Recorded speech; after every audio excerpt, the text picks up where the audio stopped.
stop every once in a while, give yourself a little tap on the shoulder and say, you're good, and what you're doing is great.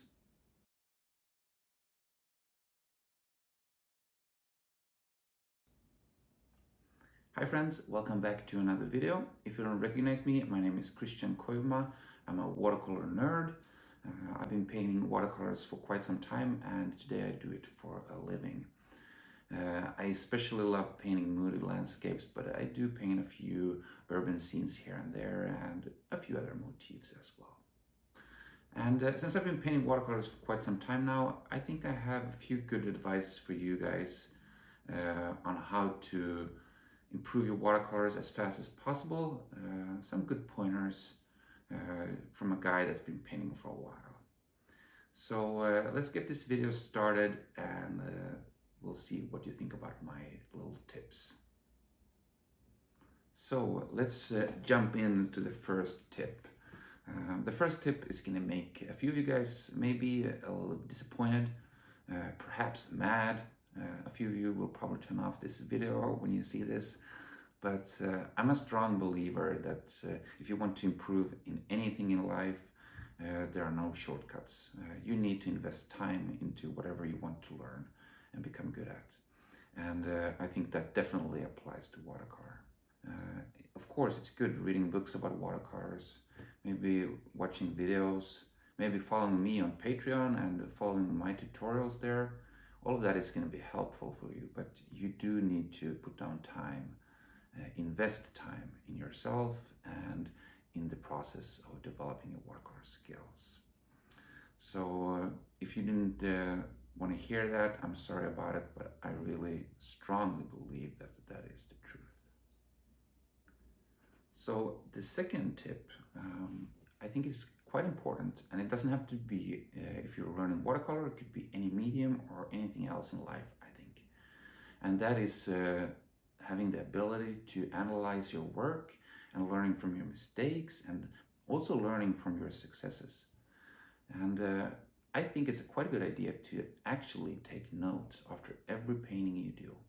Because every painting might have that little thing that you really appreciate, and trying to understand what happened there and why you liked it and that it's there and you're really happy about it. Make a little note so you don't forget about it. So you bring it into your next painting and the next painting and the next painting and so on. But also do the same thing with the small little mistakes. Maybe you did something that you realized that was something that you shouldn't do again. Make a note. Keep the note on your table while you're working so you don't do it again. So analyzing and learning from your past paintings to look ahead, I think that is quite important. Pointer number 3. This might be my favorite one actually, because I think it's quite important, and I'm thinking that not that many of you guys out there really think about this. But I think it's quite important not to take your painting too seriously. Maybe not putting up too high goals for your paintings early on. Because I see a lot of people that are going to my courses or beginners starting out painting watercolors, and they have these huge projects in front of them. And they're going to do this masterpiece, and they've been thinking about it for quite some time. But it almost feels overwhelming even starting, because what if you screw it up? And I think it's quite important instead to try to play watercolor.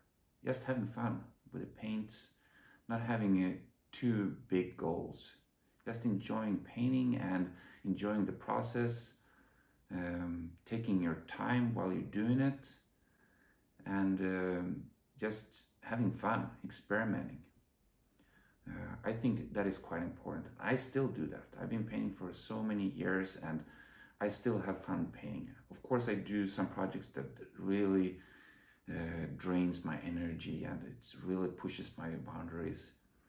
And it's quite stressful doing those paintings. But every once in a while, in between, I do paintings that are quite loose. I'm just having fun.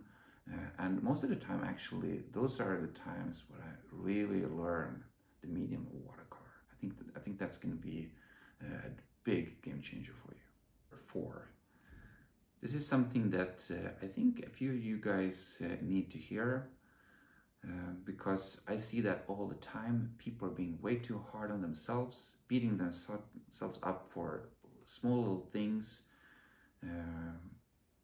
So the tip is try to be a little bit nicer to yourself and what you do. Try to appreciate the positive things in your paintings and not focus too much on the negatives. Because this is, it's going to take you quite some time to get where you want. And I think it's quite often that you see people that they have too high goals. Maybe they look at someone that they really look up to and look at their work, and then they try to do the same and they just get disappointed. And a lot of those people that you look up to, they probably have been painting for 10, 20, 30 years or something like that. And they also were beginners at one point. And if you really want to get there, as I mentioned before, it takes time. And if you're going to beat yourself up and being miserable while you're painting, I don't think you're going to continue painting for 20 years, whatever it takes to get there.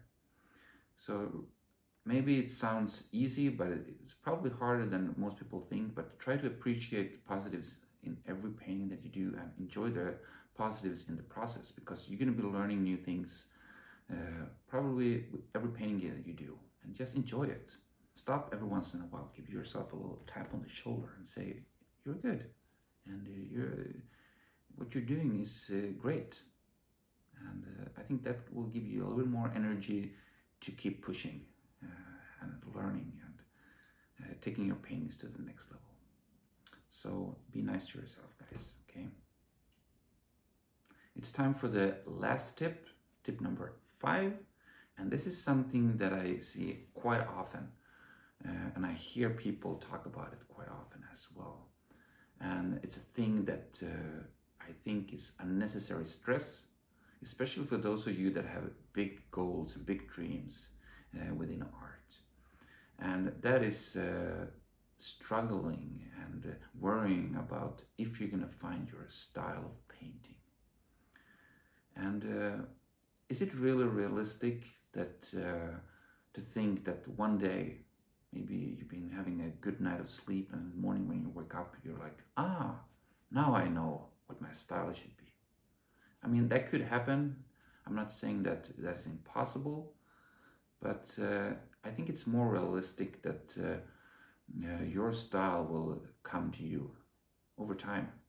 You're painting, you're experimenting, you're taking your time, and during the process, you're gonna come to different steps and you realize something new, like, oh, I really like this way of painting, and then you paint for a while, and then you learn something new and you experience a new moment in your painting, and like, oh, I think I really like that.